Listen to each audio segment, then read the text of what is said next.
Hi, this is Colin Clark, editor of Breaking Defense, here in front of, obviously, the Raytheon chalet at Farnborough. We've just been inside talking with some of their cyber experts about an intriguing approach the company is taking to the complex issue of just how to identify, isolate, and prevent cyber attacks, which brings you rapidly into the question of radio frequencies, radar, and other issues. Welcome to Raytheon cyber resiliency demonstration. We're going to show you a quick demonstration about how the Internet of Things has turned into an Internet of Threats, and now any sort of system out there that has RF or over-the-air apertures can be vulnerable to a cyber attack. In this case, we have a UAV system, or a UAS. It's representative of any system. It's got navigation, throttle, steering, cameras, telemetry radios, wireless. Any of those things representative of what you find on even the advanced warfighters like there are outside here. So we're going to show you a quick way we found a vulnerability on this, and at Raytheon we work to harden these systems. So up here in the window, you see an example of the code.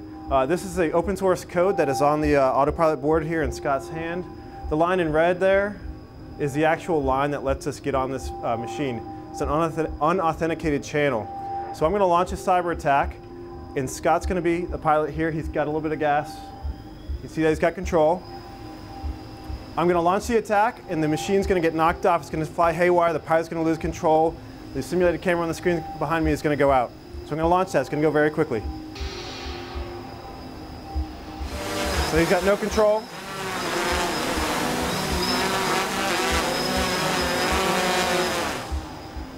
So during that little attack, I was able to send a command that knocked out the real controller, and we don't want that to happen to any systems.